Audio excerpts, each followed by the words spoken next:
श्रीमते श्री कृष्ण चैतन्य चंद्राय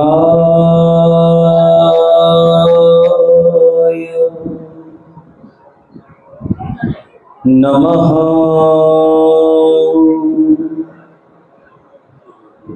यस्य प्रसादात् भगवत् प्रसाद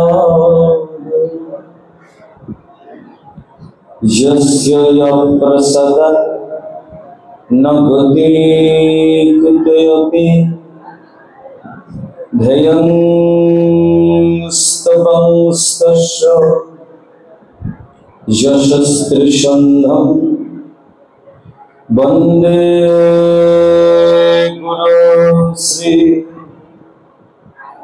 चरणारविन्दं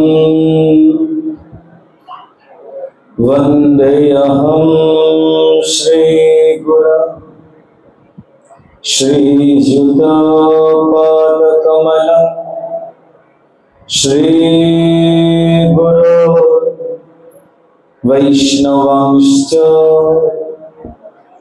श्रीरूपं सग्रजातं रघुनाथान्वितं तं सजीवं सद्वैतं सावधूतं परिजनसहितं कृष्णचैतन्यदेवं श्रीराधाकृष्ण पदान सहगनो ललिता श्रीविशाखान्वितांश्च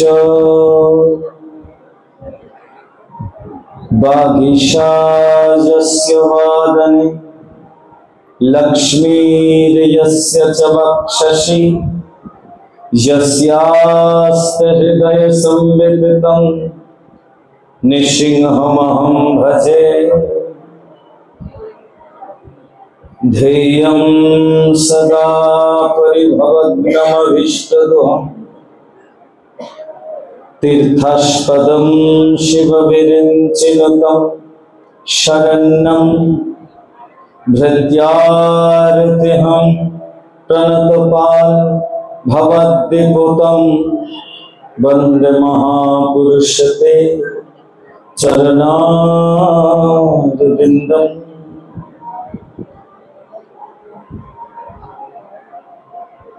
नारायणं नमस्कृत्य नरं चैव नरोत्तमं देवीं सरस्वतीं व्यासं ततो जयमुदीरये। यं प्रव्रजन्तामनुपेतमपेतकृत्यं द्वैपायनो विरहकातुर्वाञ्छितो पुत्रेति तन्मयतयो विनिधु स्तं सर्वभूतहृदयं मुनिमानतोऽस्मि। राधाकृष्ण समारम्भां कृष्णचैतन्यो मध्यमाम् अस्मदाचार्यपर्यन्तां वन्दे गुरुपरम्परां। हरिभक्तिपराये च हरिनाम परायण दुर्वृत्त्या वा सुवृत्त्या वा तेभ्यः नित्यं नमो नमः। जय जय राधारमण जय जय नवल किशोर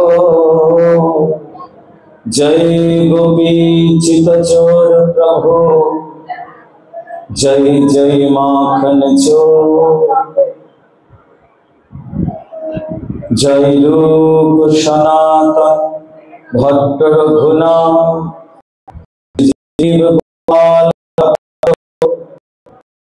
रघुनाथ এই ছয় গোসাই করি চরণ বন্দন যাইতে বিঘ্ন নাশ অভীষ্ট পূরণ শ্রীকৃষ্ণ চৈতন্য प्रभु नित्यानंद श्री अद्वैत गदाधर शिवासादि गौर भक्त वृंद हरे कृष्णा कृष्ण कृष्ण हरे हरे हरे राम राम राम हरे हरे श्री श्री निताई गौर सीतानाथ प्रेमानंदे हरि हरि बोल।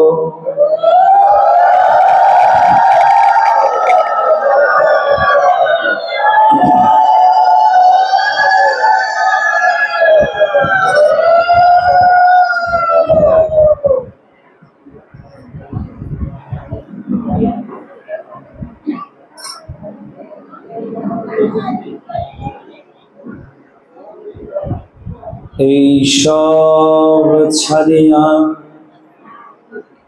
वर्णाश्रम धर्म अकिंचन हइया करे कृष्णैक शरण। जय निताई जय गौर सुंदर।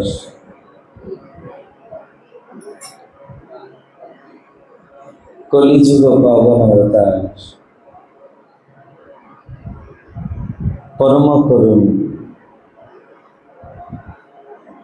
करुणा वरुणालय कृपा घन विग्रह शिष्य निताई गौरांग सुंदर। वृंदावन बिहारिणी बिहारी श्री श्री राधा ब्रजमोहन लाले सेवा अधिकार प्रदान करे भागवत ज्ञान प्रदाता अभिन्न नित्यानंद तनु प्रेम भक्ति महाराज श्रील श्री नरोत्तम दास ठाकुर महाशय परम प्रिय परिकर गंभीरा बालुचर निवासी श्रील श्री गंगा नारायण चक्रवर्ती चरणे परंपराश्रित मादृश्य जीवोद्धार कृपा घन विग्रह श्री गुरुदेव नित्य लीला प्रविष्ट प्रभुपाद अष्टोत्तर शत श्री कृष्ण चंद्र गोस्वामी गुरु महाराज चरण सरोजे कोटि कोटि प्रणाम पूर्वक श्री गुरुपाद पद में प्रार्थना गुरुदेव जन्म जन्मांतर दास के तार चरणे भृत्य करे राखुन जार फलस्वरूप आपनादेर मतो भगवत भक्तेर चरण सान्निध्य मिले जाए। मंचे स्थित अभिन्न श्रीकृष्ण विग्रह श्रीमद् भागवत महापुराण के कोटि कोटि प्रणाम। उपस्थित विप्रगण वैष्णव वृंद समस्त गंधर्वजन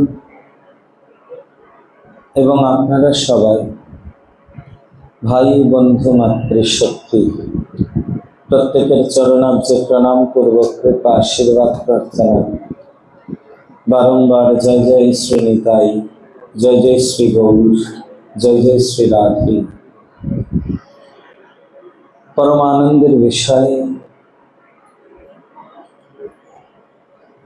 राजशाही जिलार এই অত্যুত্তম दिव्य क्षेत्रे श्री श्री राधा गोविंद देवेर चरणारविंद तले আমরা কিছুক্ষণের জন্য বসেছি ভগবানের কথামৃত শ্রবণ মনন কীর্তন এবং আস্বাদন করবার জন্য। আমরা আস্বাদন করব गौड़ीय वैष्णव आचार्य प्रवर श्रील श्री कृष्णदास कविराज गोस्वामी चरण विरचित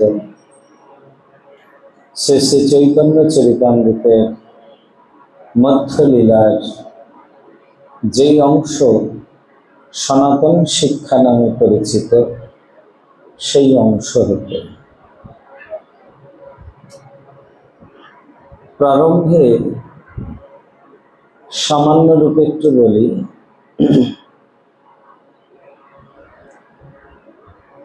শ্রী ভগবানের অবতরণ যখনই জগতে হয়েছেন কেবলমাত্র জীবের কল্যাণের নিমিত্তই তিনি বারংবার প্রাদুর্ভূত হয়েছেন। এই প্রসঙ্গে গীতাতে ভগবান বলেছেন, এই সাউন্ডটা আরেকটু বাড়ানো যেতে পারে না?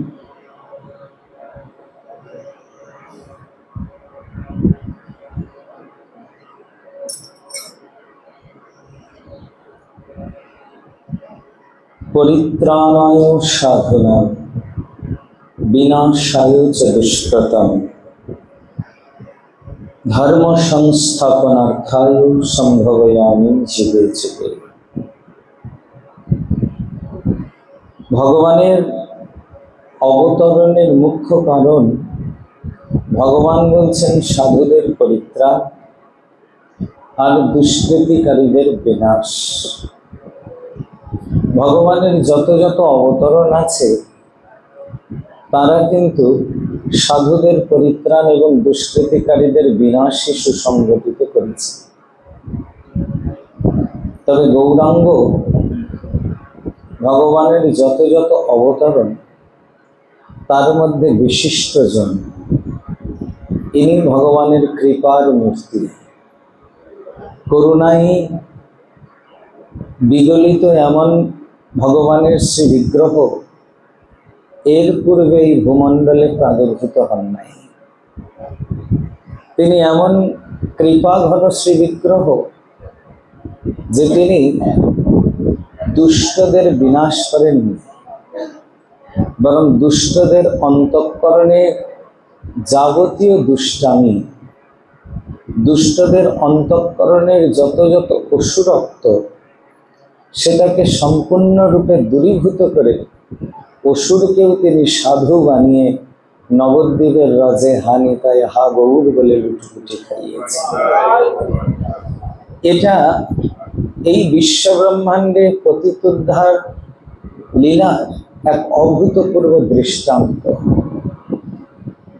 জগতে এই রকম করুণা আর এই রকম দৃষ্টান্ত আমরা কখনো অন্য কোনো অবতারে বা অন্য কোনো অবতরণে পাই নাই। নইলে ভাবুন, যারা সৎ, যারা ভক্ত, তাদের তো ভগবান রক্ষা করেনি, এবং তারা যে ভক্তি করবেনই এতে তো কোনো সন্দেহ নাই। কিন্তু অসুর কখনো ভজন করেছে, অসুর কখনো বিগলিত হয়েছে, এই লীলা একমাত্র শ্রী গৌরাঙ্গ ভিন্ন অন্য কোথাও দেখা যায়। ভগবান শ্রীকৃষ্ণ কৃপা করলেন, শ্রীমদ্ ভাগবতে বহু দৃষ্টান্ত। পুতনা স্তনের মধ্যে বিষ মিশিয়ে ভগবানকে হত্যা করবার জন্যই এসেছেন। সুখদেবজি এখানে স্পষ্টতই বলছেন, পুতনা লোক বালগ্নি রাক্ষসী রুধিরাসনা জিঘাংসয়াপি হরে স্তনম দত্তয়পসদগতি।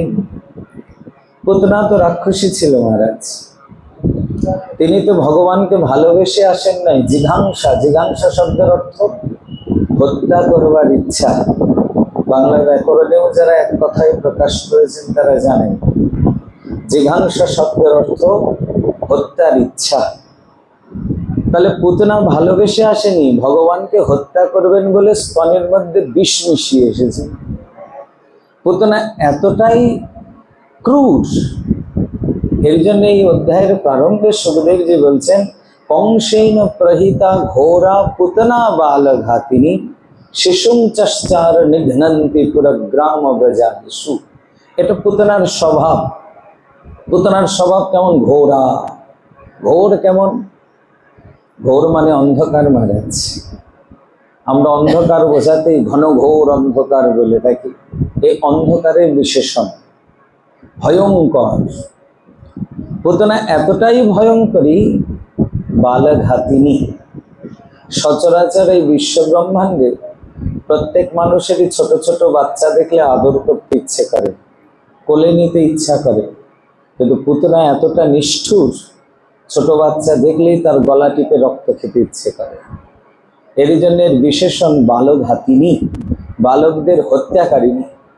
যিনি ছোট ছোট বাচ্চাদের মারতে যার হাত কাঁপে না, এতটা নিষ্ঠুর, এতটা নিষ্ঠুর যার স্বভাব, সে পুতনা।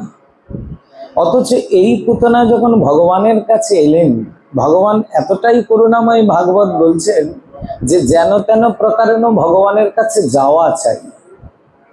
সে অসুর হলেও হলো, অসুরত্ব নিয়েও যদি কেউ ভগবানের কাছে যান, আর ভালোবাসা নিয়েও যদি কেউ ভগবানের কাছে যান, দুজনেই উদ্ধার হয়ে যান।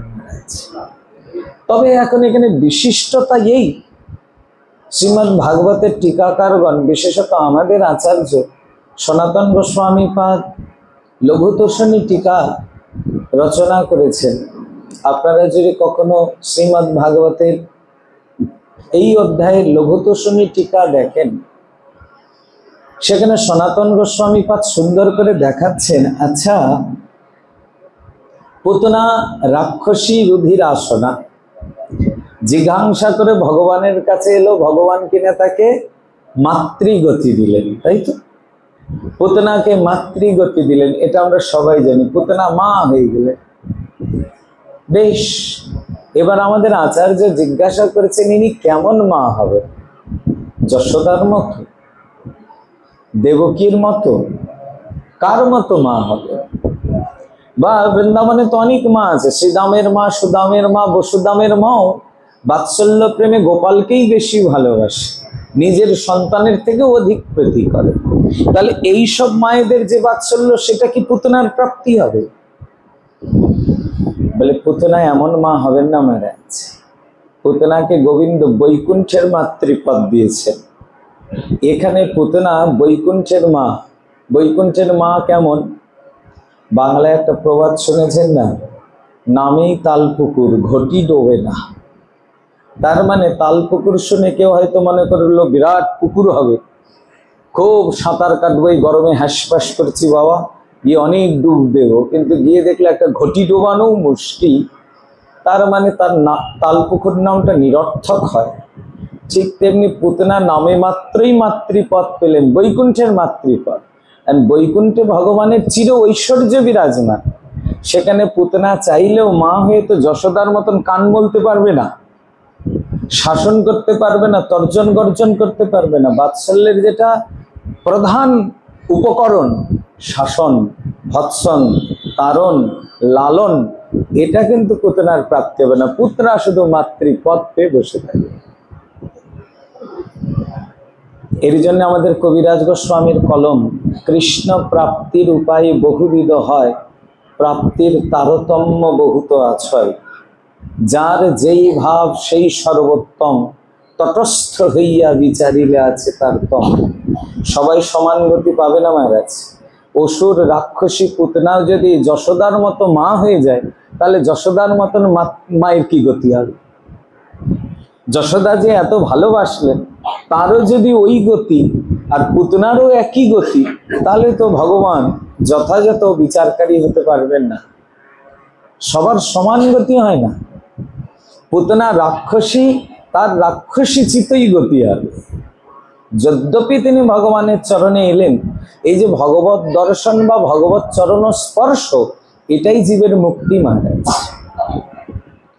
এইখানে ভাগবত দেখাচ্ছে যে পুতনা, অঘাসুর, বকাসুর আদি অসুর বা কংসই, এরা অসুর হলেও এদের জীবনের এটাই শ্রেষ্ঠত্ব যে এরা প্রতিনিয়ত ভগবত অনুধ্যান করে শেষ পর্যন্ত ভগবানকে পেয়েছে। আর আমরা সাধারণ মরজগতে যারা বাস করেছি, নিজেদের ভক্ত বলে অভিমান করেছি, কিন্তু আমরা বুকে হাত রেখে বলতে পারবো যে আমরা কোনোদিন ভগবানকে সচক্ষে দেখছি? এটা ভক্তের ভক্তি ধর্ম ধরে রাখবার জন্য এই দৃষ্টান্তগুলি। ভক্ত এই ভেবেই দীন হবেন, ভক্ত এই ভেবেই নিজে লুটিয়ে পড়বেন যে পুতনার মতো রাক্ষসীও তোমার মা হলো প্রভু, তুমি তাকেও মাতৃত্ব দিলে, আমার ভাগ্যে তো জোটে নাই, তার মানে আমি পুতনার থেকেও মহাভয়ঙ্করী রাক্ষসী।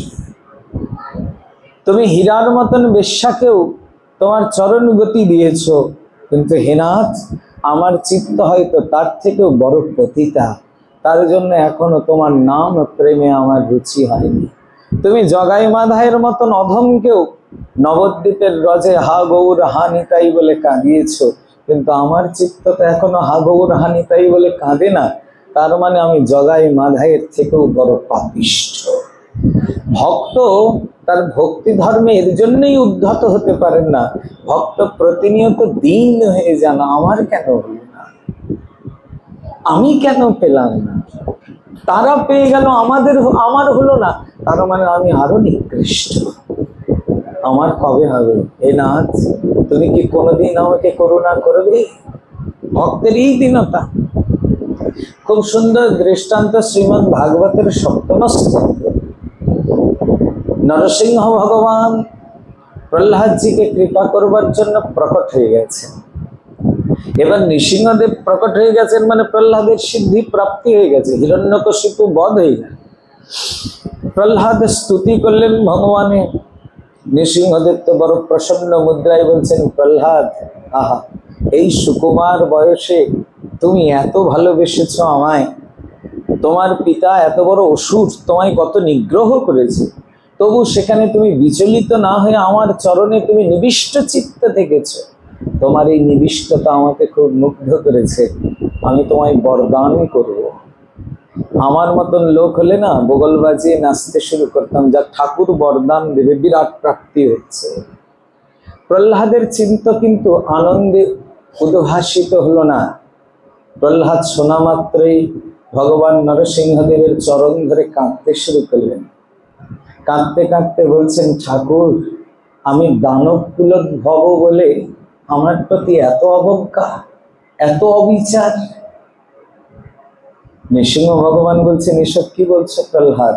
আমার কাছে দানব মানব দেবতা বলে কোনো ভেদ জ্ঞান নাই, আমি তোমায় নিজজন ভাবি বলেই তো তোমার জন্য ছুটে এসেছি, তারপরেও এমন কথা। প্রহ্লাদ যে হাসতে হাসতে বলছেন, ঠাকুর, তুমি ভগবান না, তুমি সর্বশক্তিমান তো। প্রহ্লাদজি বলছেন, তোমার সন্দেহ কোথাও? নৃসিংহ ভগবান বলছেন, তোমার সন্দেহ হচ্ছে? প্রহ্লাদজি বলছেন, না, সন্দেহ নয়, তুমি সর্বশক্তিমান এটা আমি বিশ্বাস করি, তুমি সর্বজ্ঞ শিরোমণি এটাও আমি জানি, তার জন্যই জিজ্ঞাসা করছি প্রভু, তুমি কি হাতের রেখাটা কারো বলে দিতে পারো? নৃসিংহ ভগবান অবাক হয়ে বলছেন, হাতের রেখা দেখে আমি কি করব? কার হাতের রেখা দেখতে হবে?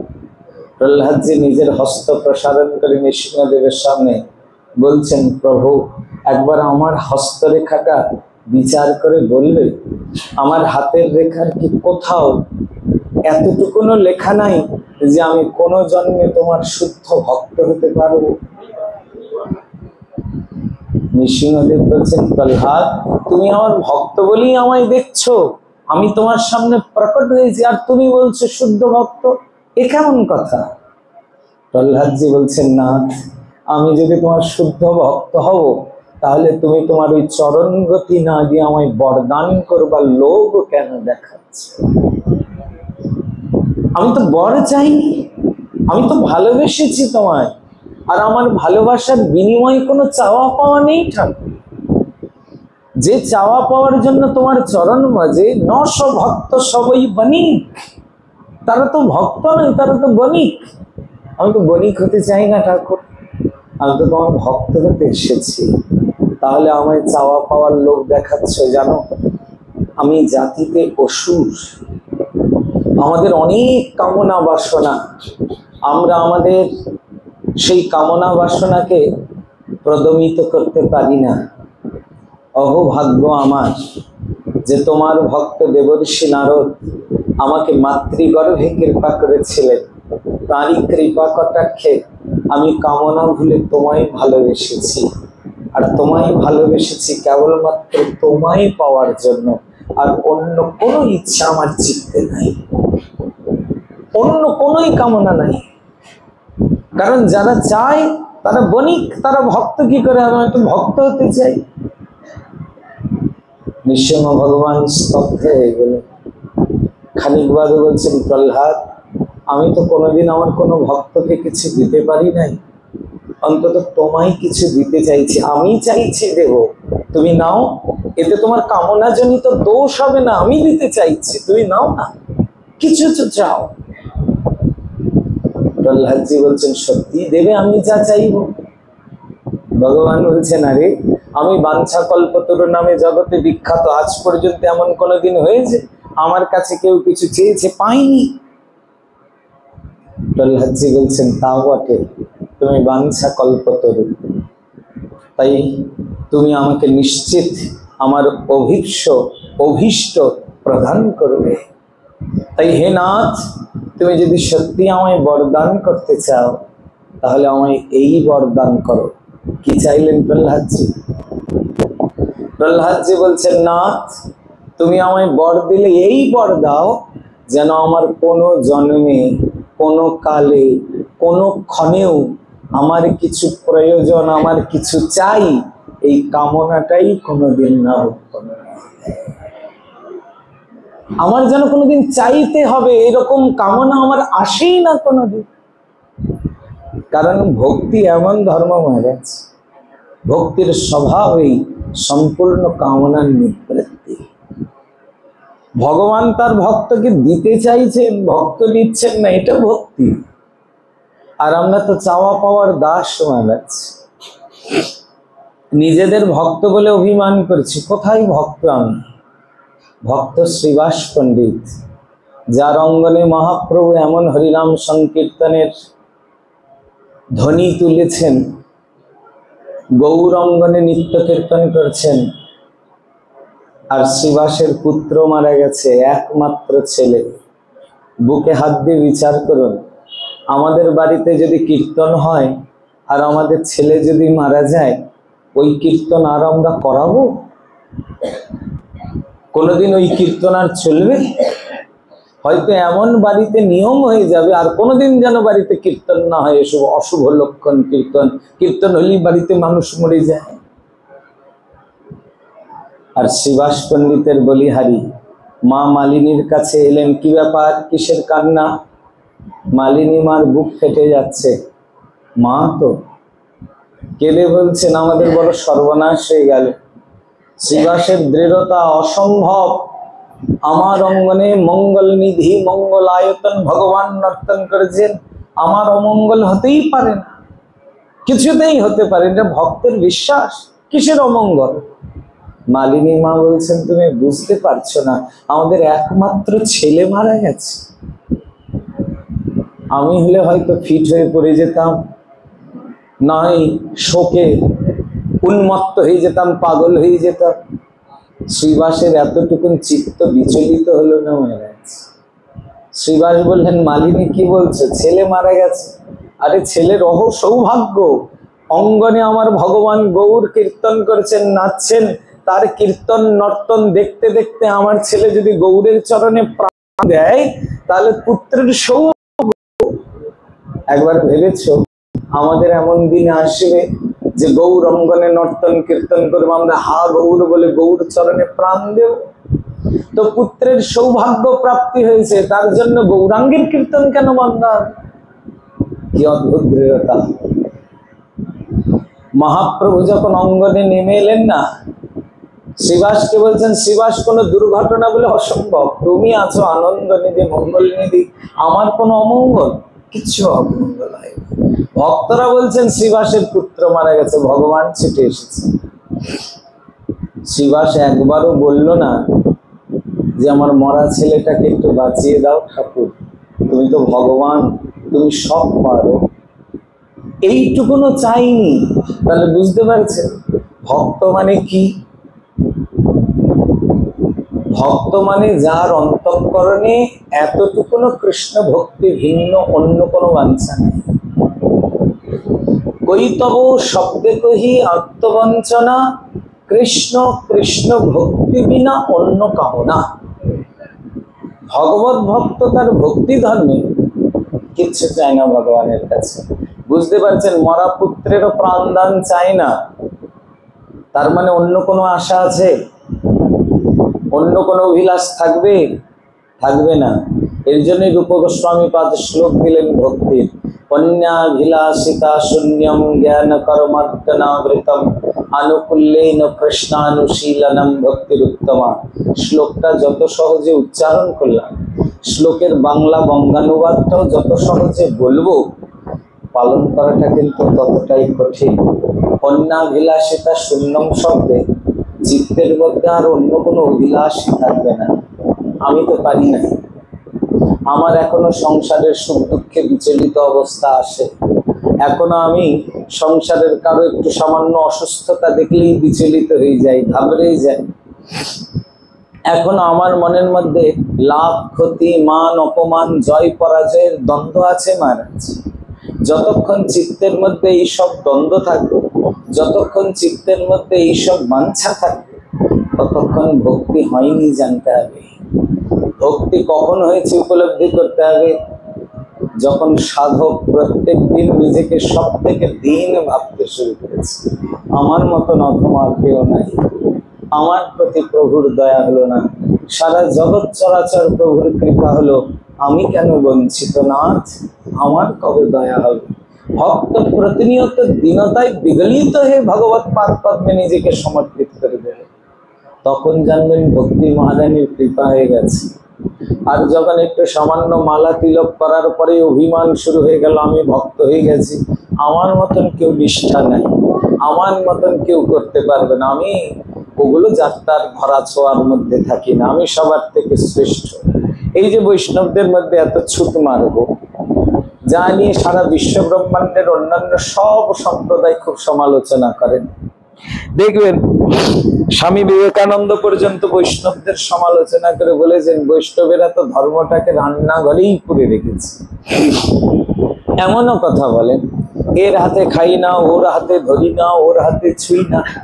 নিশ্চিত ধরা ছোঁয়ার বাদ বিচার ভক্তিতে আছে মহারাজ, এতে সন্দেহ নেই।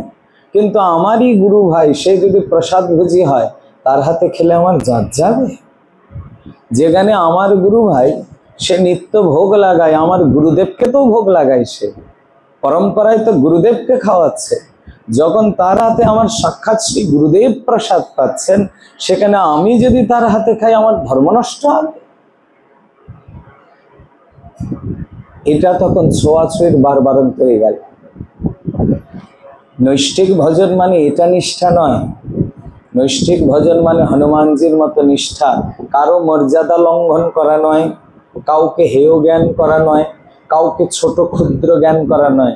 ভক্ত নিজেকে সব থেকে ছোট ভাবেন, বিশ্ব ব্রহ্মাণ্ডের সবাইকেই বড় ভক্ত দেখতে পান।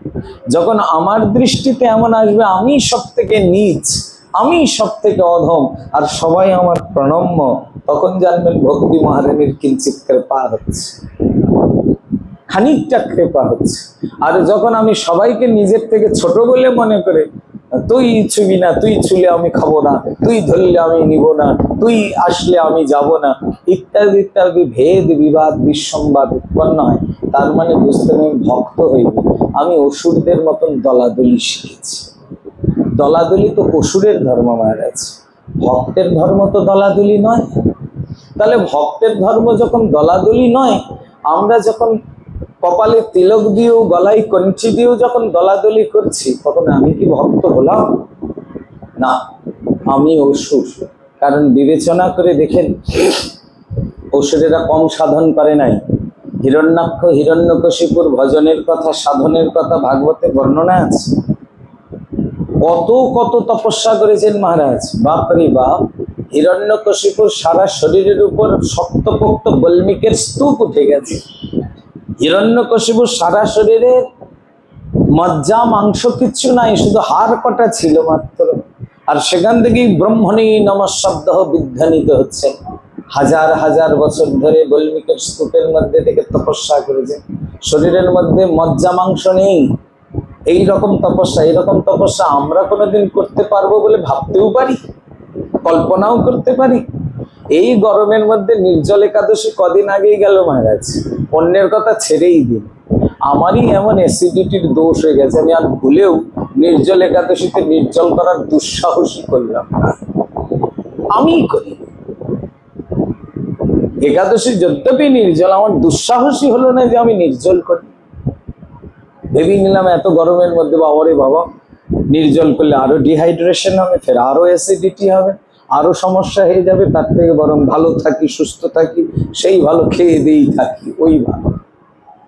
তাহলে যেখানে আমি শরীর রক্ষাটাই আগে চিন্তা করেছি, ভগবত ভজন আগে নয়। এর থেকে হিরণ্যকশিপু তো নিজের শরীরেরই চিন্তা করে নাই, শরীরের মজ্জা মাংস সব উই পোকাতে খেয়ে নিয়েছে, উইয়ের ঢিবির মধ্যে স্তূপাকার হয়ে পড়ে আছে, ওরে থেকে তপস্যা করেছেন। তার তপস্যার তেজে স্বর্গে আকাশ মার্গে দেবতারা চলতে পারছে না, মাথা ঘুরে পড়ে যাচ্ছে। ভাবতে পারেন কত তপস্যা। এত এত উগ্র তপস্যা করার পরেও শাস্ত্র কিনা তাকে ভক্ত বলল না, দানব বলেছেন, অসুর বলেছেন। শুক্রাচার্য কত বড় তপস্বী, গীতার 10ম অধ্যায়ে বিভূতি যুগে ভগবান নিজেই বলেছেন, তপস্বীদের মধ্যে আমি শুক্র। তিনি এমন তপস্যা, কি তপস্যা করেছেন, মৃত সঞ্জীবনী বিদ্যা পেয়েছেন। বুঝতে পার, মরাকে তাজা করে দিতে পারে, এত বড় বিদ্যা যার করা। তারপরেও শাস্ত্র তাকে সদ্গুরুদেব বলেন। তার মানে ভক্তিটা কেমন বুঝতে পারছেন আপনি?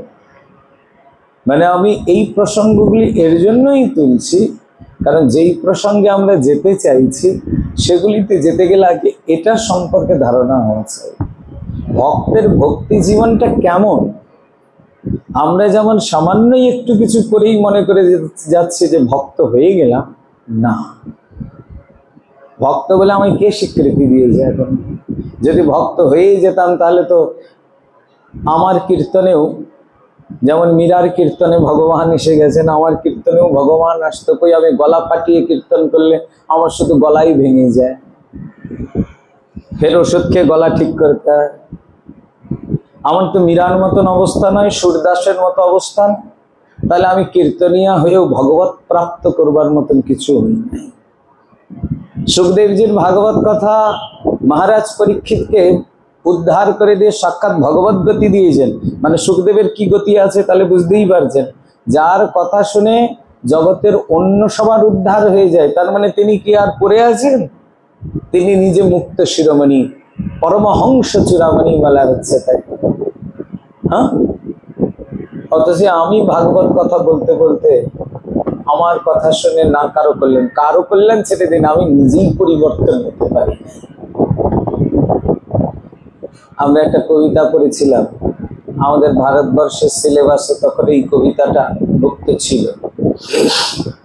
খুব সুন্দর একটা কবিতা, কবিতার নাম দো রক্ষা একাদশী। মানে কবিতার শুরুয়াতই করেছেন এই রকম, পুড়িয়ে লুচি আড়াই দিস্তে 1.5 কুড়ি আম সহ একাদশীর বিধানদাতা করেন একাদশী। মানে একাদশীর বিধানদাতা বলছেন কালকে নির্জল একাদশী। বিশেষ করে যারা বিধবা, যারা তপস্বী, তাদের জন্য কিন্তু কালকে নির্জল বিধি, সবাই নির্জল একাদশী করবে। এখন বিধবাদের জন্য নির্জল করবার একেবারে কড়া চাপিয়ে দিলেন। আর নিজে সেই একাদশীর দিন কি করেছেন, উড়িয়ে লুচি আড়াই দিস্তে। বাবারে বাবা, 1 দিস্তা মানে কত? 12 খানা। তাহলে আড়াই দিস্তা মানে কত হলো? 30 খানা, তাই তো? 30টা লুচি, সঙ্গে 1.5 কুড়ি আম। 1.5 কুড়ি মানেও 30 খানা আম। মানে 30 খানা লুচি, 30 খানা আম খেয়ে দে। মানে ভুঁড়ির বাঁধন এতটাই টাইট হয়ে গেছে, সেটাকেও হালকা করে দিয়ে ঠেকুর তুলে ঘুমিয়ে একাদশী করেছেন। আর যাদের প্রতি বিধান দিলেন, সেই কিনা শিবলিঙ্গের উপর ফোটায় ফোটায় জল পড়ছে দেখে জল তৃষ্ণা বাড়ছে, ওখানে ফিট হয়ে পড়ে যাচ্ছে, 1 গ্লাস জল খেতে পারছে না। দুজনের মধ্যে 2 রকম বিধান। তাহলে যিনি বিধানদাতা তার কি পরাগতি হতে পারে?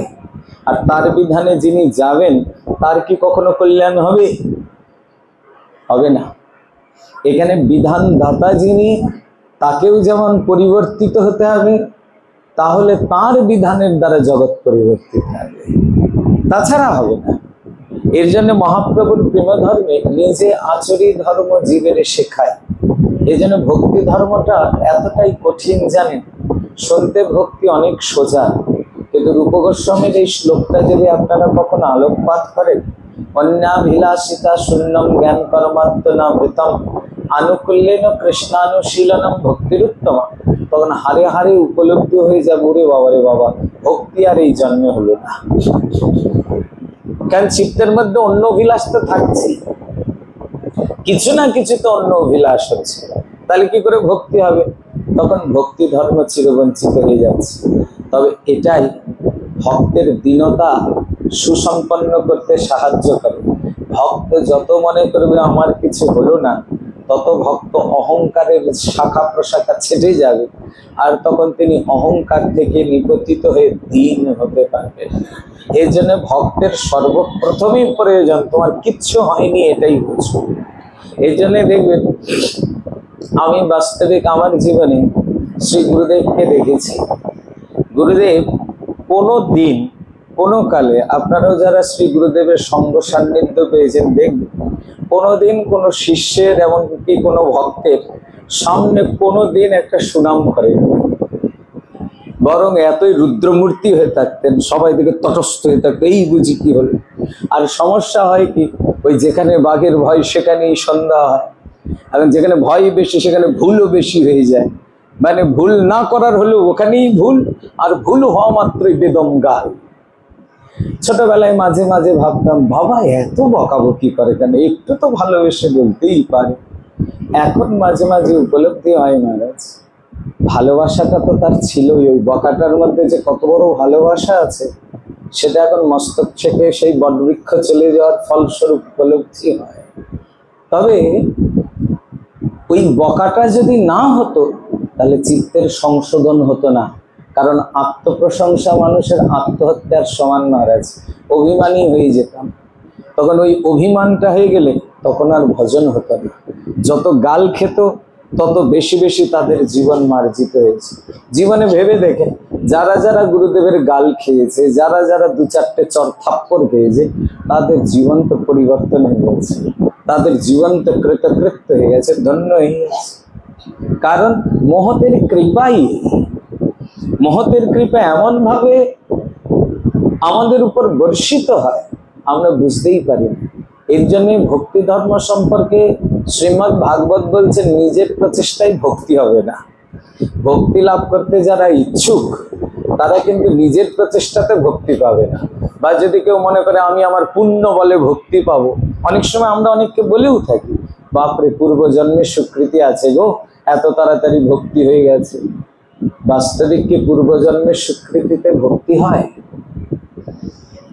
গীতায় ভগবান বলছেন, শুচিনাম শ্রীমতাম গেহে, যারা সুকৃতিবান তাদের হয় সূচিকুলে মানে ঊর্ধ্বকুলে জন্ম হয়, উত্তর উত্তর তিনি যেই কুলে ছিলেন তার থেকে উচ্চ কুলে জন্ম হবে। আর না হয় শ্রীমতাম গেহে, যারা শ্রীমান, শ্রীমান মানে ঐশ্বর্যবান, মানে রাজা মহারাজা রাজা গজাদের ঘরে জন্ম হবে, তাদের ভক্তি হবে এমন কথা বলা হয়নি। শ্রীমদ্ ভাগবতের দৃষ্টান্ত দেখেন, নলকুবর মণিগ্রীব কার পুত্র? কুবেরের পুত্র মহারাজ। কুবেরের পুত্র মানে কি, সুকৃতি না দুষ্কৃতি? নিশ্চিত সুকৃতি, দুষ্কৃতি তো নয়। কারণ ধনাধিপতি যে তার ঘরে জন্মগ্রহণ করে তো বিরাট বড় সুকৃতি, কিন্তু নলকুবর মণিগ্রীবের এত বড় সুকৃতি হওয়া সত্ত্বেও ভক্তি হলো, সুরা সুন্দরীতে উন্মত্ত হয়ে গেলে। এবার যেদিন দেবর্ষি নারদ কৃপা কটাক্ষ করে গোকুলের অর্জুন বৃক্ষ রূপে তাদের জন্ম দিলেন, এই বৃক্ষদয় রূপে সেখানে পড়ে থেকে ভক্ত পদরজে বিভূষিত হয়ে তাদের কৃপা হয়ে গেল, তারা দামোদর ভগবানের কৃপা কটাক্ষ লাভ করলেন। তাহলে তাদের ভাগ্যেই যে দামোদরের কৃপা, এটা কি স্বীকৃতির দ্বারা কুবের পুত্র এই পরিচয় পেলেন? না, দেবর্ষি নারদের কৃপায় ব্রজবাস গতি প্রাপ্তি করে পেলেন। এর জন্য শ্রীমদ্ ভাগবত বললেন, রুহগণেই তত্তপসা ন জাতি ন চেচ্ছয়া নির্বাপনা গৃহবা। কোন তপস্যা, বেদ অধ্যয়ন, ব্রত তীর্থ নিষ্ঠা, জপ তপ সন্ধ্যা বন্দনা, বহু বহু দেবতার আরাধনা, ত্যাগ তিতিক্ষা সংযম, কোনো কিছুর দ্বারাই ভক্তি প্রাপ্তি হবে না মহারাজ। ভক্তি পেতে গেলে একটাই উপায়, বিনা মহৎ পদরজয় অভিষেকম। একমাত্র মহতের পদধূলিতে রঞ্জিত হলেই ভক্তি হবে, অন্য কোনো উপায় নেই, অন্য কোনো উপায় নেই। একমাত্র মহতের পদধূলিতে নিষিক্ত হও, ভক্তি প্রাপ্তি হবে। অন্য কোনো উপায় হবে? হবে না। নইলে ভাবুন জগাই মাধায়ের কোন সুকৃতি ছিল, কোন পুণ্য বল ছিল যে তারা হানিতায় হাগৌর বলে হরিনামের ঝোলা নিয়ে বসে থেকে ভজন করবে। হীরার এমন কোন সুকৃতি ছিল যে বসে থেকে সে বেশ্যা হয়েও কোনোদিন নামাচার্য হরিদাস ঠাকুরের কুটিয়াকে প্রাপ্তি করে ভজন করবার সৌভাগ্য প্রাপ্তি করবে? এটা সুকৃতির দ্বারা হয় নাই, এটা মহৎ কৃপার উপর রয়েছে। মহৎ কৃপা যার উপর হয় তার জীবন পরিবর্তন হয়ে যায়। এর জন্য এখানে ঠাকুর মহাশয় কলম দিলেন, বৈষ্ণব চরণ রেণু ভূষণ করিয়া তনু, যাহা হইতে অনুভব হয় মার্জন হয় ভজন, সাধু সঙ্গে অনুক্ষণ অজ্ঞান অবিদ্যা করা যায়। বৈষ্ণবের চরণ রেণুতে নিষেবন না হওয়া পর্যন্ত ভগবত ভক্তি হতে পারে না। আর শ্রীমান মহাপ্রভু তার লীলাতে এটাকেই সুস্পষ্টভাবে দেখাচ্ছেন। এই জন্য ভাগবতের যে দৃষ্টান্ত, অঘাসুর বকাসুর উদ্ধার হয়ে গেল, কংস উদ্ধার হয়ে গেল, আহা, উদ্ধারটা কিরকম উদ্ধার হল? আমি কি সদ্গুরুদেবের চরণাশ্রয় করে এইরকম মালা তিলক করে একাদশী আদি ব্রত করে ভগবানকে ভোগ লাগিয়ে প্রসাদ পেয়ে কি অঘাসুর বকাসুরের মতো গতি চাই? তারা উদ্ধার হলো বলে কি ওই গতি আমার কাম্য? আমি কোন গতি চাই? আমার কি চরণ অভিলাষ? এই জন্য ঠাকুর মহাশয়ের প্রার্থনার দিকে তাকাতে হয়। ঠাকুর মহাশয় প্রায় তার প্রার্থনা গীতিকাগুলিতে দেখবেন পরিশেষে প্রার্থনা করেছেন, সেবা অভিলাষ মাগে নরোত্তম দাস। কোথাও কিন্তু ঠাকুর মহাশয় চরণ অভিলাষ করে নাই, কারণ চরণ তো অসুরও পায়, চরণ তো অভক্ত উপায়। দুর্যোধনের মতন লোক জীবনে ভজন করে নাই, সাধন করে নাই, তার বাড়িতে গোবিন্দ যায়নি, গেছেন তো। তাহলে দুর্যোধনের ভাগ্যে কি গোবিন্দ মিলেনি? মিলেছে তো। তাহলে গোবিন্দ অভক্তের কাছেও সুলভ হন, হন না তার নয়, কিন্তু পাণ্ডবেরা যেভাবে ভগবানকে আস্বাদন করেছেন, দুর্যোধনের ভাগ্যে কি গোবিন্দের ওই আস্বাদন মিলেছে? মিলে না। যেমন ধরুন আপনারা রাজশাহীর মানুষ, এখন রাজশাহী সহ এই অঞ্চল আমের শহরই বলে সবাই, আমের জন্য বিখ্যাত। ধরুন এখন আমের বাগান দেখতে কেউ এলো দূর দেশ থেকে, তারা ওই দূর থেকে আম বাগান, আহা এটা ল্যাংড়া আম, এটা খিরসাপাতি আম, এটা হাড়ি ভাঙা আম, এই সেই আম দেখলো দূর থেকে, ব্যাস ওই দেখাটুকুনি স্বাদ। সে গিয়ে কি আর আমের বাগানের মধ্যে গিয়ে দু চারটা আম ভেঙে নিয়ে আসতে পারবে? সেই অধিকার তার নাই। ওই দূর থেকে দেখেই আনন্দ লাভ, বাবা কি সুন্দর আম বাগান, কত আম ধরে আছে, ওই আনন্দ নিয়েই তাকে চলে যেতে হবে, তাই না? আবার ওই আমের বাগানে যারা ডিউটি করছে, চাকরি করছে, তারা কিন্তু ওই আম নিজে পারে, প্যাকেটিং করে, তবু সেখান থেকে কি 2, 4, 10, 50টা আম নিজে খেয়ে ফেলতে পারবে? তা পারবে না। তার কিন্তু আম স্পর্শ করারও অধিকার আছে, ছোঁয়ারও অধিকার আছে, কিন্তু ভোগ করার অধিকার নাই। কিন্তু ওই আম বাগানের যিনি মালিক, তিনি হয়তো সারা বছরে একদিনও আমের বাগানে আসেন নাই, কিন্তু তার বাড়িতে কিন্তু এমনি ওই আম নিয়ে পৌঁছে যায়, আর তিনি ওই ঘরে বসে বসে ওই আম খেয়ে আমের আস্বাদন প্রাপ্তি করে ফেলেন। ঠিক তেমনি যারা ভগবত ভক্ত, তারা ভগবানের মালিকানা পেয়ে বসে যান, তখন তাদের আর ছোটাছুটির দরকার হয় না, তারা ভগবানকে বসে বসে আস্বাদন করে। আর অসুরাদি যারা ভগবানকে দেখলেন, তারা ওই দূর থেকে, বাবা কত সুন্দর রাজশাহীর আমবাগান গো, খুব সুন্দর দেখতে, ওই দেখেই তাদের পরিতৃপ্তি, না ছোঁয়া গেল না ধরা গেল। আবার কেউ কেউ ছুলেও আস্বাদন যোগ্য হলেন না, কিন্তু ভক্ত ভগবানের মালিকানা পেয়ে যান। এই জন্য ভগবান বলেন, নাহং বসামি মে বৈকুণ্ঠে, আমি বৈকুণ্ঠে যোগীদের হৃদয়ে থাকছি না, ভক্তদের কাছে থাকছি। কেন? হা স্বতন্ত্র কুত স্বতন্ত্র দ্বিজ, কিসের স্বতন্ত্র? আমার জগৎ বলে আমি স্বতন্ত্র ভগবান, বাস্তবিক আমি স্বতন্ত্র। অহং ভক্ত পরাধীন। ভগবান নিজেকে ভক্তাধীন বলতে এতটুকু কুণ্ঠিত হয়। আমরা কিন্তু কারো অধীন নিজেকে বলতে লজ্জাবোধ করি, নিজেদের লজ্জা হয়। আমরা কখনো স্বীকার করবো আমি কারো অধীনে থাকি? কিন্তু ভগবান গর্ব সহকারে বলে আমি ভক্তের অধীন, আমি ভক্তাধীন ভগবান। এটা ভগবানের ভক্ত বাৎসল্য স্বরূপ। আর এই ভক্ত বাৎসল্য স্বরূপের পরিপুষ্টি বা পরিপক্কতা নবদ্বীপ লীলায় হয়েছে। এই জন্য নবদ্বীপ লীলা হলো ভগবানের যাবতীয় লীলার হলো প্রপুষ্টি বা প্রপূর্তি। এর জন্যে এই নবদ্বীপ লীলার একটা বিশেষ বিশিষ্টতা, তিনি পতিত পাবন, তিনি পতিত উদ্ধারণ। এই জন্য আমরা প্রত্যেকদিন মধ্যাহ্নকালে যখন ভোগারতি করি না, ভজ পতিত উদ্ধারণ গৌর হরি বলি। কেন? পতিতকে উদ্ধার করার এই যে অত্যুত্তম উপায়, গৌর ভিন্ন আর এই বিশ্ব ব্রহ্মাণ্ডে কেউ জানেন না। মহামহামত্ত বিষয়ী, মহামহা পাপী, মহামহা দুরাচারী অনাচারী, সেও পর্যন্ত গৌরাঙ্গের প্রেমের ছটায়, গৌরাঙ্গের প্রেমের বন্যায় ভেসে গিয়ে হা গৌর হা নিতাই বলে লুটিয়ে পড়েছেন। এই গৌরাঙ্গের বিশেষ বিশেষত্ব। তো তন্মধ্যে সর্বোত্তম লীলাই এই মহাবিষয়ী দুই ভাই, একজনের নাম দবির খাস, একজনের নাম শাকর মল্লিক। এরা দুইজন হোসেন শাহ অর্থমন্ত্রী, আরেকজন হোসেন শাহ প্রধানমন্ত্রী। দুইজনে মন্ত্রী পদ পেয়ে বসে আছেন। খুব যশ ঐশ্বর্য মান খ্যাতি প্রতিপত্তিতে পরিপূর্ণ। কিন্তু মহাপ্রভুর কৃপা যখন এদের প্রতি হলো, তাদের পদ ও পদবি ঘুচে গেল।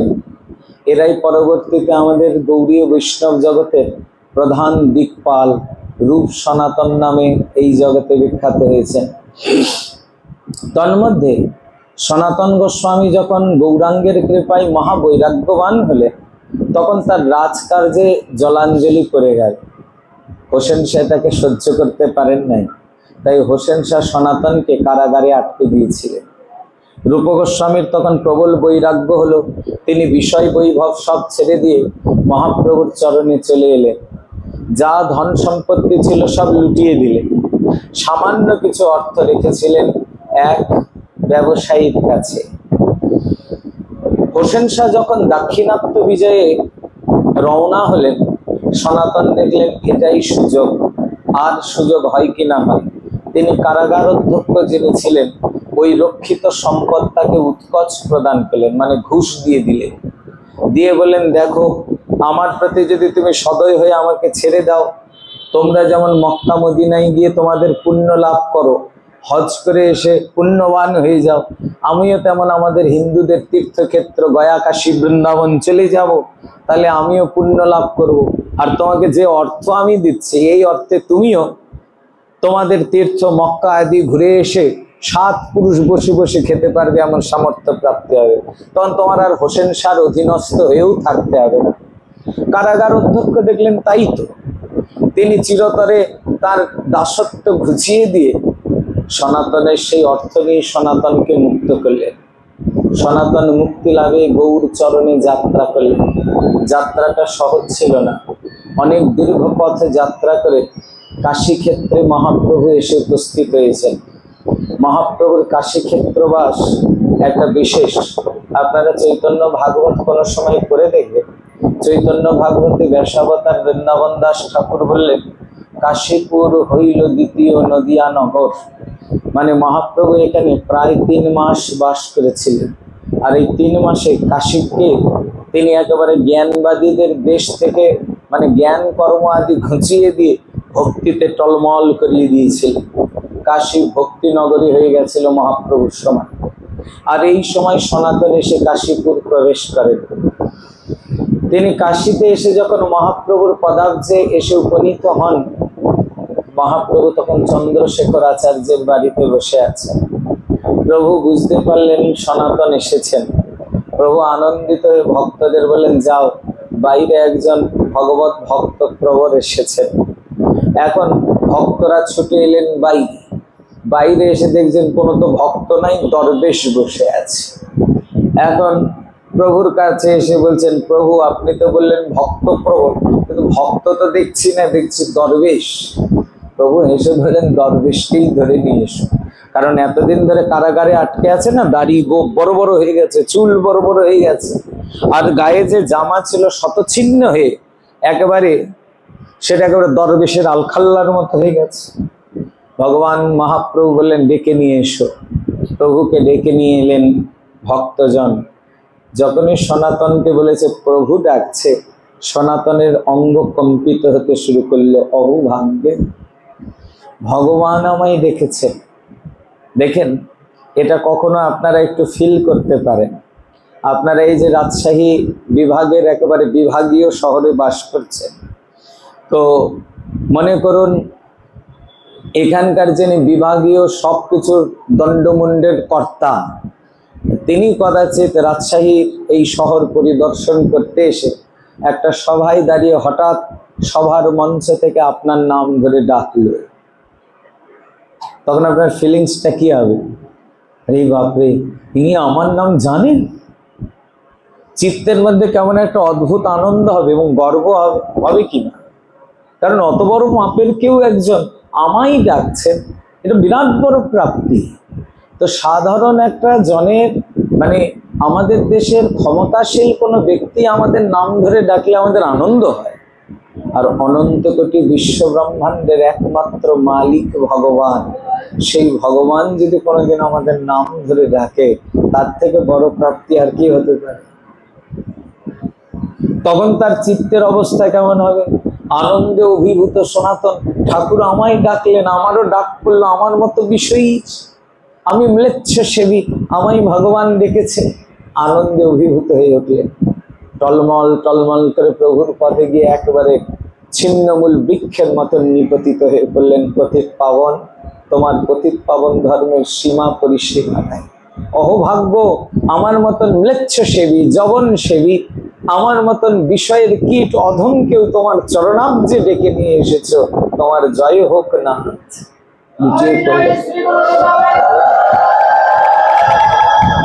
সনাতন লুটিয়ে পড়লেন। মহাপ্রভু তাকে দুবাহু প্রসারণ করে নিজের বক্ষস্থলে স্থান দিলেন। সনাতন কৃতকৃত্য হলেন। সনাতনের বেশভূষা দেখে প্রভু বলে, একটু ভদ্র বেশ হও সনাতন। সনাতন এবার পঞ্চগঙ্গার ঘাটে স্নান করে ক্ষৌর আদি কর্ম করে একবারে মুন্ডিত মস্তক হয়ে গেলেন। সুন্দর বস্ত্র নিয়ে এসে দিলেন চন্দ্রশেখর আচার্য, কিন্তু সনাতন আর নববস্ত্রে বিভূষিত হলেন না।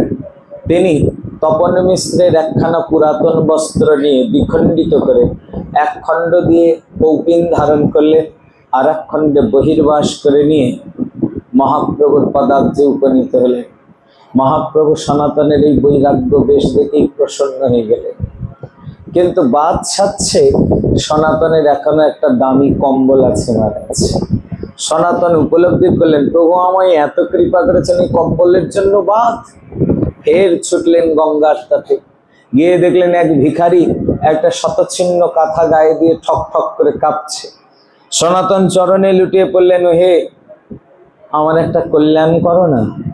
ভিখারি বলছেন, কি মস্করার কথা, এই জগতে আমি কারো কল্যাণ করি না, সবাই আমাকে কল্যাণ করে দিয়ে যায়, আমি কারো কল্যাণ কি করবো, আমি চেয়ে খাই। সনাতন বলছেন, তুমিই পারবে, তোমার দ্বারাই হবে। তুমি আমায় যদি কৃপা করে তোমার এই কাঁথাটা দাও আর আমার এই কম্বলটা নাও, আমার বড় কল্যাণ হয়ে যায়।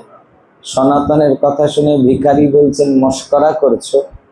আমার এই ছেঁড়া কাঁথা দেখে তোমার কাছে আমার এই ছেঁড়া কাঁথা মস্করার হতে পারে, কিন্তু এটাই আমার অবলম্বন।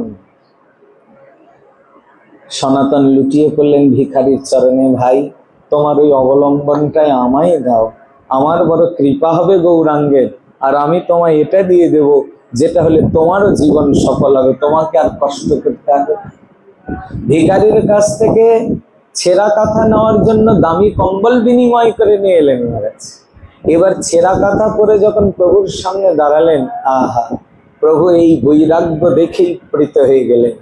ছেঁড়া কাঁথা, ন্যাড়া মাথা, পরনে বহির্বাস, কেহ জিজ্ঞাসে তবে কহ চৈতন্যের দাস। মহাপ্রভু এই বৈরাগ্য বেশ দেখে আনন্দে উচ্ছ্বসিত হয়ে উঠলেন। আহা, কি সুন্দর বেশ! সনাতনকে কৃপা কটাক্ষ করলেন। কৃপা মাত্র সনাতন ভুলুণ্ঠিত হয়ে পড়ে গেলেন। ভুলুণ্ঠিত গৌর চরণে নিপতিত হয়ে গৌরাঙ্গের চরণ ধরে প্রার্থনা করলেন। অত্যুত্তম প্রশ্ন, কে আমি, কেন মরে, যারে তাপত্রয়, ইহা না পুছিতে জানি কইছে হিত হয়। এই যে কে আমি, কেন মরে, যারে তাপত্রয়, এই প্রশ্নগুলি কিন্তু সনাতনের নয়, কারণ সনাতন তো গৌর পেয়েই গেল। তো সনাতনের আর ত্রিতাপ থাকতে পারে না। ভগবত প্রাপ্তি যে হয় তার আবার ত্রিতাপ কি মহারাজ? তাহলে তিনি তো ত্রিতাপ মুক্ত হয়ে গেলেন। তাহলে সনাতন এমন প্রশ্ন কেন করলেন? ওই প্রশ্ন আমাদের জন্য। মহত্ব নিজের জন্য কিছু চাই না প্রভুর কাছে, সমগ্র জগতের জন্য কৃপা ভিক্ষা করেন। মহৎ যে হয় তার সাধু ব্যবহার, উপকার বিনা নাহি করে অপকার। দেখো কুঠার করে চন্দন ছেদন, চন্দন সুবাস তারে করে বিতরণ। এই মহৎ স্বভাব মহারাজ। যিনি মহৎ হন তিনি নিজে ছিন্ন বিচ্ছিন্ন হয়ে যায়, কিন্তু অন্যকে তার সৌরভে সুরভিত করে দিয়ে চলে যান। এটা মহতের স্বভাব। তো সনাতন নিজের জন্য প্রার্থনা করেননি, আমাদের জন্য প্রার্থনা করলেন যে এই ত্রিতাপদগ্ধ অবস্থা থেকে আমাদের মুক্তি কি করে হবে। আর আমি কে, কেন আমরা জর্জরিত হচ্ছি? সনাতনের এই প্রশ্নে মহাপ্রভু এইখানে তিনটা তত্ত্বের অবতারণা করেছেন: সম্বন্ধ, অভিধেয়, প্রয়োজন। আমি সংক্ষেপে শুধু বলি, মানে সময় তো খুব কম, আর আপনারা শহরবাসী, আপনাদের সময়ের দাম অনেক বেশি, সেই দিক থেকেও একটা সমস্যা। আর আমিও তো কি করব, মানে এই রাজশাহীর রাস্তা আমার কাছে এতটাই দীর্ঘ, যতবারই আসে শুধু আমার লেটই হয়। এটাও আমার একটা জীবনেরও বিড়ম্বনাই বলতে পারেন। এই যে কবার এসেছি ও ঘন্টাখানেক লেট তো আমার হয়েই গেছে। তাড়াহুড়া করলেও আমার তাড়াতাড়ি পৌঁছানো সম্ভব হয়নি। তো এর জন্য আমিও ক্ষমা প্রার্থী, কারণ আপনারা সবাই মানে সময়ের মূল্যায়নে চলেন, সেখানে আমি এক ছন্ন ছাড়া মানুষ এসে আপনাদের সময়ের মর্যাদা তছনছ করে একেবারে 12টা বাজিয়ে এক ধরনের এক কিচিমিচি অবস্থা তৈরি করে দিয়েছি। তো এই দায়টা নিশ্চিত রূপেই আমার। আপনাদের বিচলিত অবস্থা আপনাদের নয়, ওটা আমার দায়। কারণ আমি যদি আরো ঘন্টাখানেক আগে এসে পৌঁছাতে পারতাম, শ্রবণ আরো সুচারু হতো। সেটা আমি করতে পারিনি, এটা আমার দায়। তো তার জন্য আমি ক্ষমা ভিক্ষা চাই, আর কি বলবো। তবে যে প্রসঙ্গের অবতারণা করেছে সেটারও তো একটা নিষ্পত্তি হওয়া চাই, নইলে আলোচনার তো একটা কত আগামাথা থাকে না। তখন এখান থেকে কোনো সার বেরোবে না, সিদ্ধান্তও বেরোবে না, তখন ওটা একটা শুধু প্রসঙ্গ মাত্র হয়ে বসে থাকবে। এর জন্য উপসংহার পাওয়া পর্যন্ত আপনারা একটু কৃপা করবেন আমার। তার জন্য না হয় আরেকটু 15 মিনিট, ম্যাক্সিমাম 20 মিনিট না হয় আপনাদের আরেকটু নষ্ট হবে। আপনারা ওইটুকুন ধৈর্য ধরে আমাকে একটু সময় ভিক্ষা দেবেন। এটা আপনাদের কাছে আমার মানে ভিক্ষা আর কি, প্রার্থনা। কারণ কালকে তো আর আমার সৌভাগ্য হবে না আপনাদের সঙ্গ পাওয়ার, আপনাদের সান্নিধ্য পাওয়ার। আর এখন দিন দিন দেশের যে স্থিতি পরিস্থিতি হচ্ছে, কে জানে, আবার কোনো ভাগ্যে আপনাদের সঙ্গে দেখা হতেও পারে, নাও হতে পারে। কারণ বলা তো যায় না, একে আয়ুষ্কালের বিড়ম্বনা, কলির জীব কখন নিঃশ্বাস ঠুস করে চলে যাবে ও বলা যায় না। আর দ্বিতীয়ত দেশের যে স্থিতি পরিস্থিতি, কখন ভিসা বন্ধ, কখন চালু, কখন আসতে পারবো, কখন পারবো না, নানা বিড়ম্বনা মানছে। তো তার জন্য অন্তত আর 15-20 মিনিট একটু আমায় ভিক্ষা দেবেন, এটা আপনাদের কাছে প্রার্থনা রইল।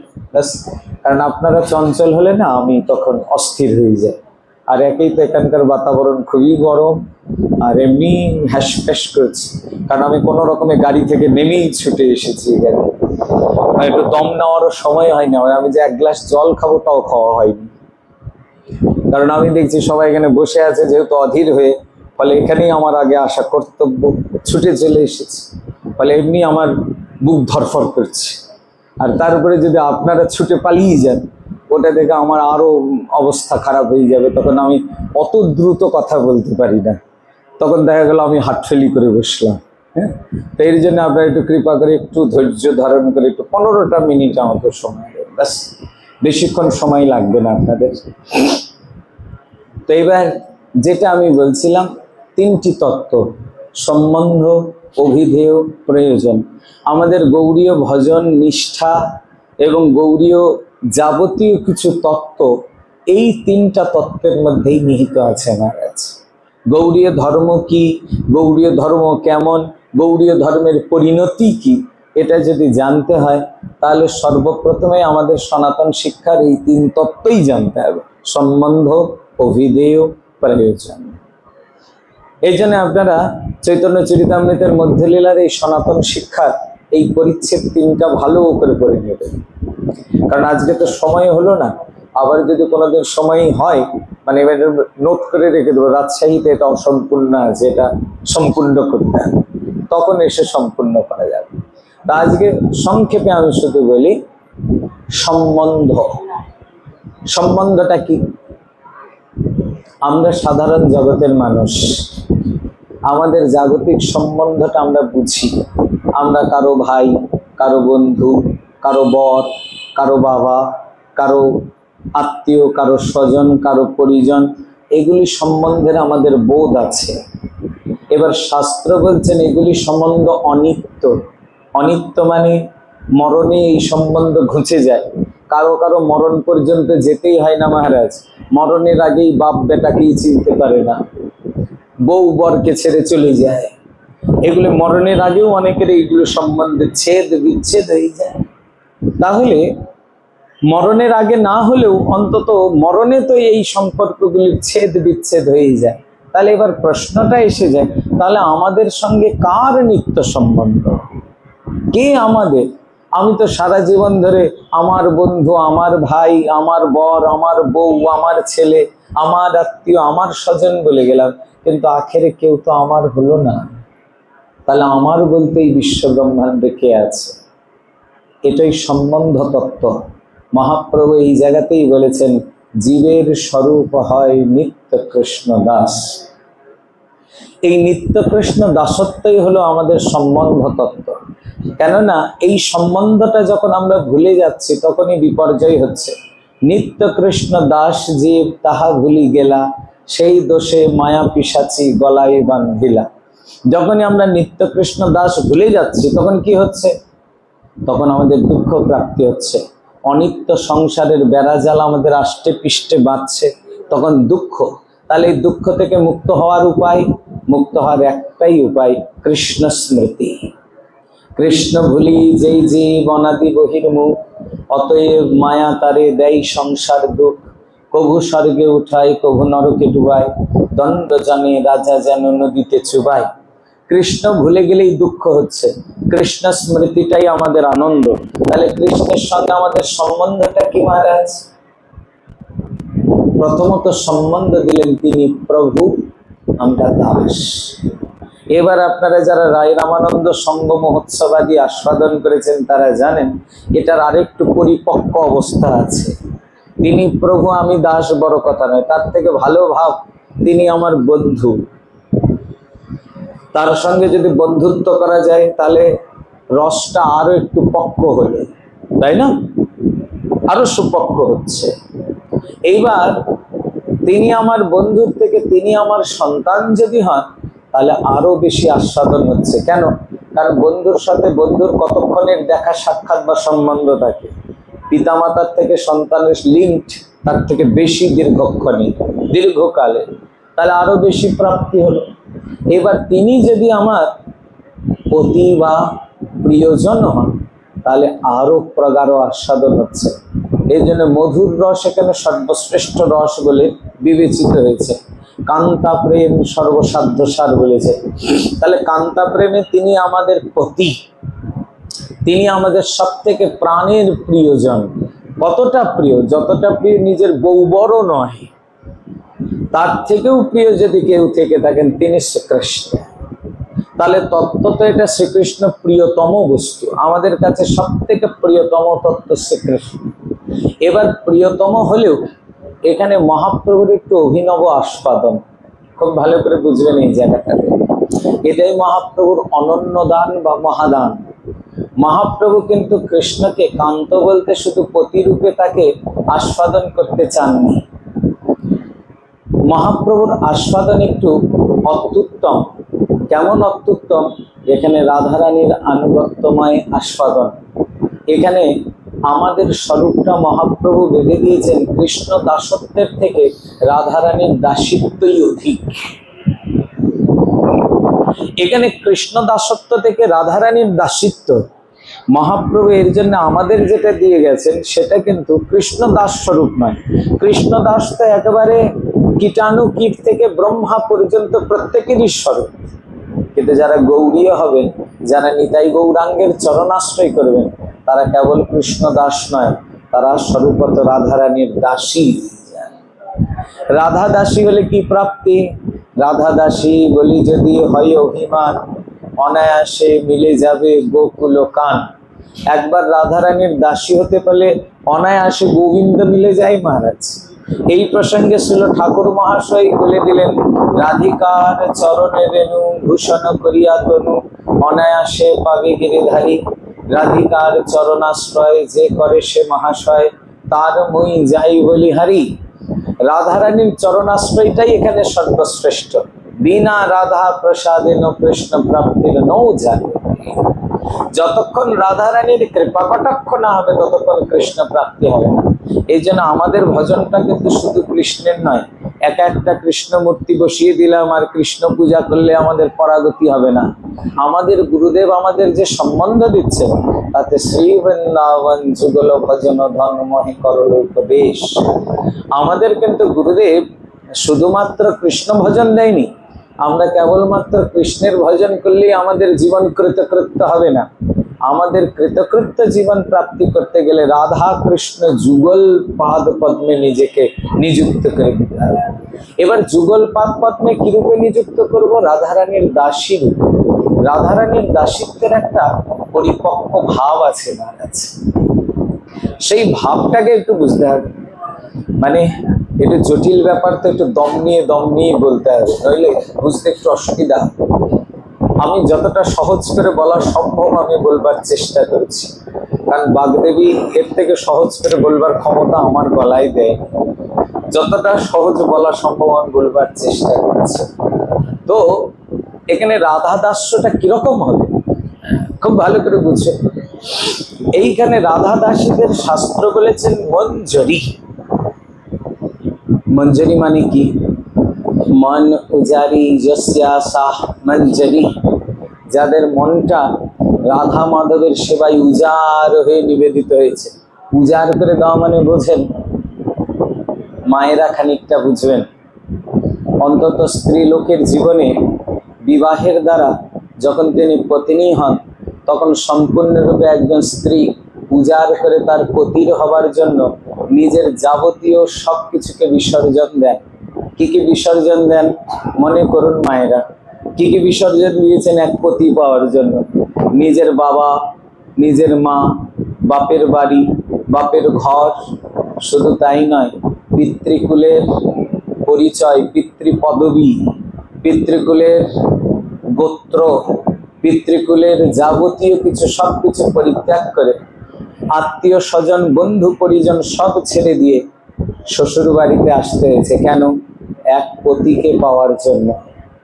এক পতি প্রেমে পত্নী সর্বস্ব বিসর্জন দিয়ে আসেন। এটাই পত্নী ধর্মের শ্রেষ্ঠত্ব। শুধু এইটুকুনি ত্যাগ নয়, আবার পতিগৃহে এসে তো অ্যাডজাস্টমেন্ট বলে একটা কথা আছে। দেখা গেল কোনো মেয়ে বাপের বাড়িতে গরম গরম খাবার ছাড়া খাইনি, কিন্তু তার বাবা এমন শ্বশুর বাড়িতে বিয়ে দিয়েছে, শ্বশুরের গোষ্ঠী এত বড় গোষ্ঠী, এখন রান্না করে সবাইকে খাওয়াতে খাওয়াতে হাঁড়ির তলার ঠান্ডা ভাতটাই খেতে হচ্ছে। এইবার যদি সেই কন্যা নিজে গরম খাবে বলে আবার গরম অন্ন তুলে দেয়, তাহলে তার সংসার গরম হয়ে যাবে মহারাজ।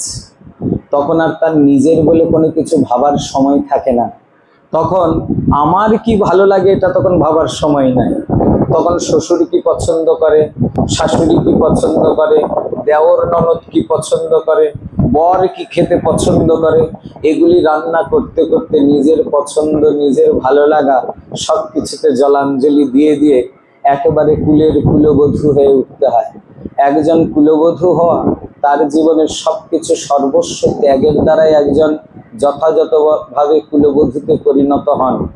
এর জন্যে বাংলায় প্রবাদ বলে, সংসার সুখের হয় রমণীর গুণে।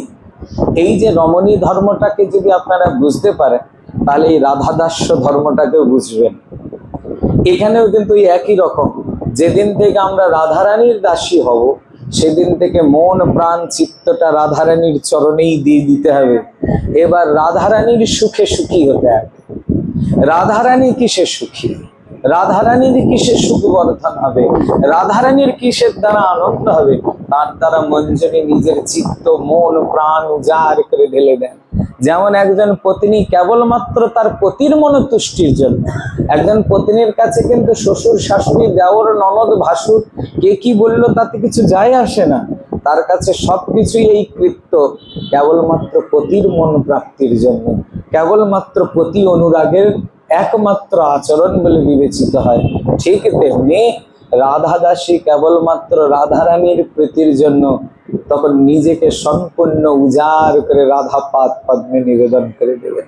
তখন তার আর নিজের বলে কোনো কিছু চাহিদা থাকবে না, এতটা নিষ্কিঞ্চন হয়ে যাবেন। প্রবোধানন্দ সরস্বতী পাদ রাধারস সুধা নীতিতে আস্বাদন করিয়ে দিয়েছেন। কেমন হবে তার চিত্ত দেখাচ্ছেন। একদিন গোস্বামী পাদ যে একদিন মঞ্জরি তার স্মরণ লীলাতে বসে স্ফুরণ হয়েছে, স্বামিনী রাধারানী আজকে তার মঞ্জরির প্রতি এত সন্তুষ্ট হয়েছে যে শ্যাম সুন্দরকে আজকে স্বামিনী বলছেন, হে শ্যাম, আজকে তুমি আমার ওই সখী ওই মঞ্জরির কুঞ্জে তুমি বিলাস করো। কারণ রাধারানী যাকে কৃপা করেন তাকে তো শ্যাম সুন্দরী দিয়ে দেন, এটাই রাধারানীর কৃপা। এবার রাধারানীর বাক্যানুসার শ্যাম সুন্দর তৎক্ষণাৎ মঞ্জরির কুঞ্জে এসে প্রবেশ করেছে। ভাবুন, ব্রহ্মাদি দেবতা যেই গোবিন্দকে স্বাগত করবার জন্য কোটি কোটি জন্ম তপস্যা করেছেন যে আমার বাড়িতে কোনোদিন গোবিন্দের পায়ের ধুলা পড়ুক, আর সেইখানে মঞ্জরির অঙ্গনে সাক্ষাৎ শ্যাম সুন্দর এসে প্রবেশ করেছেন। মঞ্জরি তাকে স্বাগত করেন নাই, বরং গোবিন্দকে দেখেই দৌড়ে পালিয়ে গেছে। শ্যাম সুন্দর যে নিপুণ ভাব, ব্রহ্মাদি দেবতা আমাকে স্বাগতম করবার জন্য দাঁড়িয়ে থাকেন, আর রাধারানীর দাসীর মনের এটা কি ভাব, আমি এলাম, আমাকে কমসে কম তো একটু স্বাগতম তো কিছু করতে পারে, একটু পাদ্য অর্ঘ্যে তো পূজা করে একটু প্রণাম তো করতে পারে। ভাই কিচ্ছুই নেই, এটা কেমন ধরনের অভব্যতা। কিন্তু মঞ্জরির এটা অভব্যতা নয়, অসভ্যতাও নয়। মঞ্জরি দৌড়ে ছুটে স্বামিনী রাধারানীর চরণাব্জে নিপতিত হয়েছেন, হয়ে রাধারানীর চরণ জড়িয়ে ধরে প্রার্থনা করেছেন, হে স্বামিনী, হে রাধে, আমি এমন কোনোদিন চাইনি যে আমার কুঞ্জে শ্যাম এসে বিহার করবে। আমার একটাই আশা, একটাই প্রার্থনা, তুমি আর শ্যাম সুন্দর নিত্য যুগল বিহার করবে, আর আমি ওই যুগল পাদ পদ্মের সেবা করব, বাস দাসী স্বরূপে, আর অন্য কোনো অভিলাষী নেই। এখানে নিজের সুখের সামান্যতম ইচ্ছা নাই, কেবলমাত্র রাধা মাধবের যুগল বিলাসের পরিপুষ্টি সাধন, বলে এটা মঞ্জরির ভাব। আর এই স্বরূপের যে অত্যুত্তম আনন্দ, সেটা মহাপ্রভু আমাদের প্রদান করে দিয়েছেন। এটা হলো সম্বন্ধ, আর এই সম্বন্ধকে প্রাপ্তি করবার উপায় হলো অভিধেয়।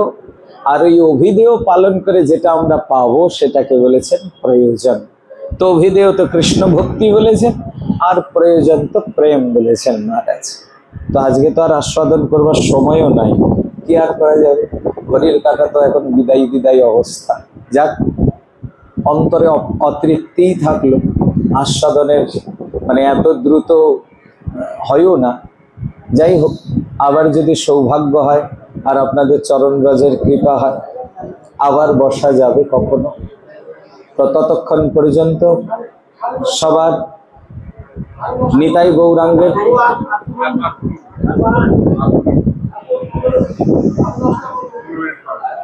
করব, সবাই বিচলিত হয়ে যাচ্ছে, তার জন্য